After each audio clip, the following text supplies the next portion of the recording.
بسم اللہ الرحمن الرحیم یسألونک عن الأہلہ قل ہی مواقیت للناس والحج وليس البر بأن تأتوا البيوت من ظهورها ولكن البر من اتقى وأتوا البيوت من أبوابها واتقوا الله لعلكم تفلحون صدق اللہ العظیم۔ سورۃ البقرہ آیت نمبر 199۔ اللہ تعالیٰ نے ہر مخلوق کو اپنی چاہت اور اپنی مرضی سے پیدا کیا ہے، اور کسی مخلوق کی تخلیق کرنے میں کیا حکمتیں پوشیدہ ہیں، کیا کیا ان کے مقاصد ہیں، یہ اللہ تعالیٰ ہی بہتر جانتے ہیں۔ اور ہمارے لیے کسی چیز کی جو حیثیت ہے وہ متعین کر دی گئی ہے۔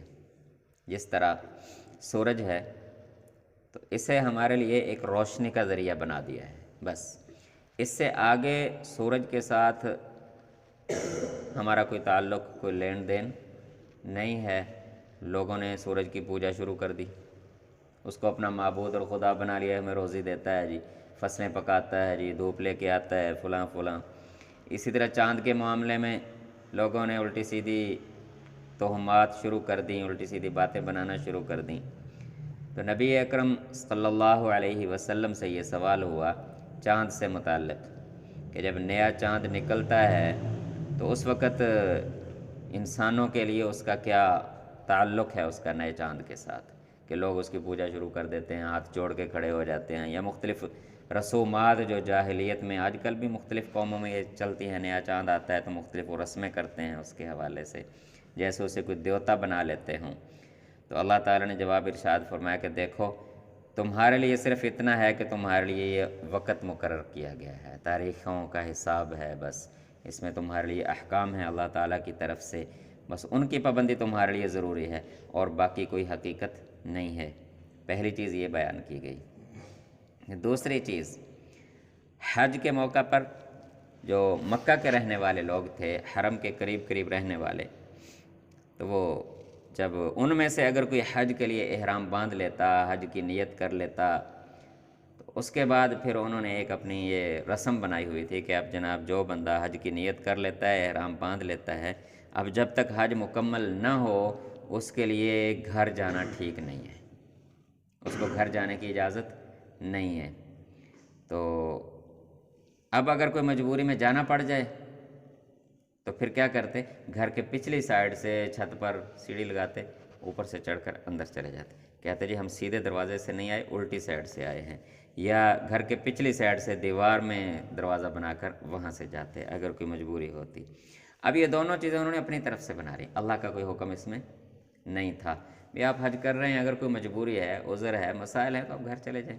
اسی طرح ہمارے بھی چلتا ہے، ساتھ بات چل گئی، اعتکاف کو ہم دیکھتے ہیں نا، اعتکاف، تو اعتکاف میں ہم نے بہت ساری چیزیں ایسی بنا لی ہیں جن کا کوئی تعلق شریعت سے نہیں ہے۔ اب ایک بندہ اگر اعتکاف بیٹھا ہے، اس کو وضو کرنے کے لیے جانا ہے، واش روم جانا ہے، تو وہ اپنے گھر جا سکتا ہے۔ وضو اور واش روم جانے کے لیے، قضاء حاجت کے لیے، اگر وہ اپنے گھر جا کے گھر سے وضو کر کے آنا چاہے تو اس کی اس کو اجازت ہے، کوئی منع نہیں ہے۔ دوسری چیز، اگر کھانا لے کے آنا ہے گھر سے جا کر تو اعتکاف والے کو اس کی بھی اجازت ہے، وہ جائے وقت پر، جا کر کھانا تیار پڑا ہے، گھر سے اپنا کھانا لے کے آ جائے، یا ہوٹل سے خرید کے لانا ہے، قریب میں کوئی ہوٹل وغیرہ وہاں سے خرید کے آ کے اپنی اعتکاف کی جگہ پہ آ جائے، اس کی بھی اجازت ہے۔ اسی طرح اذان دینا، اس کی بھی اجازت ہے۔ مسجد کی صفائی کرنا، جو مسجد کے اندر کے عام معاملات ہیں، اس کی ساری اجازت ہے۔ اسی طرح ایک دوسرے کو سیکھنا سکھانا، کوئی قرآن پاک اچھا پڑھا ہوا ہے، دوسرے نے اس سے اگر سیکھنا ہے تو وہ ایک دوسرے سے مسئلہ مسائل قرآن پاک سیکھ سکتے ہیں، اس کی بھی اجازت ہے۔ اب ہمارے لوگوں نے کیا کیا ہوا ہے کہ وہ مسجد کے واش روم میں ہی بے شک وہ جیسے تیسے گزارا کرنا ہے، اور جناب کھانا بھی جناب اس نے نہیں لینے جانا، کوئی اور علا کے آئے گا، پھر مسجد میں بھی وہ جناب منہ لپیٹ کے رہنا ہے۔ تو یہ ساری پابندیاں خود اپنی طرف سے ہم نے بنا لی ہیں، اس کی شریعت میں ایسی کوئی پابندی نہیں ہے۔ ہاں، اعتکاف کا مطلب یہ ہے کہ ہم عبادت کے لیے مسجد میں رکے ہیں، اب کوئی ضرورت ہے اس کے لیے جانا تو اس کے لیے جانے کی اجازت ہے۔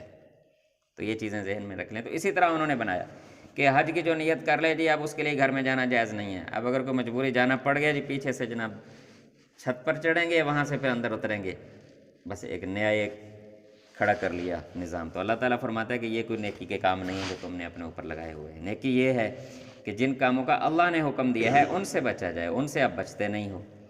تو اگر کوئی اللہ تعالیٰ کے حکام پر عمل کرے گا اسی پر اس کو اجر ملے گا، اسی پر آخرت کے انعامات ہیں، آخرت کی کامیابیاں ہیں۔ اپنی طرف سے بنائی گئی رسموں کی پابندی کرنے سے کوئی نیکی نہیں ملتی ہے۔ یہ اس مبارک آیت کا خلاصہ ہے۔ دو چیزیں اس میں بیان ہوئی ہیں، کہ چاند کے حوالے سے، اور دوسرا جو حج کے موقع پر لوگوں میں غلط رسمیں چل رہی تھیں ان کی اللہ تعالیٰ نے تنبیہ کی ہے۔ یسألونک عن الأہلہ، اے رسول صلی اللہ علیہ وسلم یہ آپ سے نئے چاند کے بارے میں پوچھتے ہیں، سوال کرتے ہیں۔ یہ سوالات میں نے پہلے ذکر کر دیے کہ مختلف لوگوں کے چاند کے حوالے سے مختلف رسومات تھیں۔ تو قل آپ کہہ دیجئے ہی مواقیت للناس، بس یہ لوگوں کے لیے اللہ تعالیٰ نے ایک مقرر وقت مقرر کیا کرنے کے لیے، تاریخوں کا طے کرنے کے لیے بس بنایا ہے، تمہارے لیے بس اتنا ہی ہے۔ والحج، اور حج کے لیے، حج کی تاریخیں معلوم ہو جائیں، حج کا مہینہ معلوم ہو جائے، اسی طرح بعد میں جتنے احکام ہیں، رمضان المبارک ہمارے پاس ہے، یا اسی طرح حرمت والے مہینے ہیں 4، تو یہ ساری چیزیں اللہ تعالیٰ فرماتے کہ بس ایک تمہارے لیے تاریخوں کے مقرر کرنے کا اس کو ذریعہ بنایا ہے بس۔ دوسرا وَلَيْسَ الْبِرُّ بِأَن تَأْتُوا الْبُيُوتَ مِن ظُهُورِهَا، یہ کوئی نیکی کا کام نہیں ہے کہ تم جناب اپنے گھروں میں پیچھے کی طرف سیدھا آ کر داخل ہو۔ وَلَكِنَّ الْبِرَّ مَنِ اتَّقَى، نیکی یہ ہے کہ اللہ تعالیٰ کا ڈر اختیار کیا جائے، جن چیزوں سے اللہ نے منع کیا ہے ان سے روکا جائے، ان سے بچا جائے، اور جن چیزوں کے کرنے کا حکم دیا ان کو پورا کیا جائے۔ وَأْتُوا الْبُيُوتَ مِنْ أَبْوَابِهَا، اگر تمہیں گھر آنے کی ضرورت ہے، کوئی ایسا مسئلہ مسائل ہے تو اپنے سیدھے دروازے سے گھر آؤ۔ یہ کوئی نیکی تو نہیں ہے کہ آپ جناب الٹی طرف سے آ رہے ہو، مجبوری میں تو اجازت ہوتی ہے۔ وَاتَّقُوا اللَّهَ، اور اللہ تعالیٰ سے ڈرتے رہو، لَعَلَّكُمْ تُفْلِحُونَ، تاکہ تم کامیاب ہو جاؤ۔ دعا ہے کہ اللہ تعالیٰ ہمیں اپنی اور اپنے نبی صلی اللہ علیہ وسلم کے طریقوں کو سمجھنے اور اس کے مطابق زندگی بسر کرنے کی توفیق عطا فرمائے۔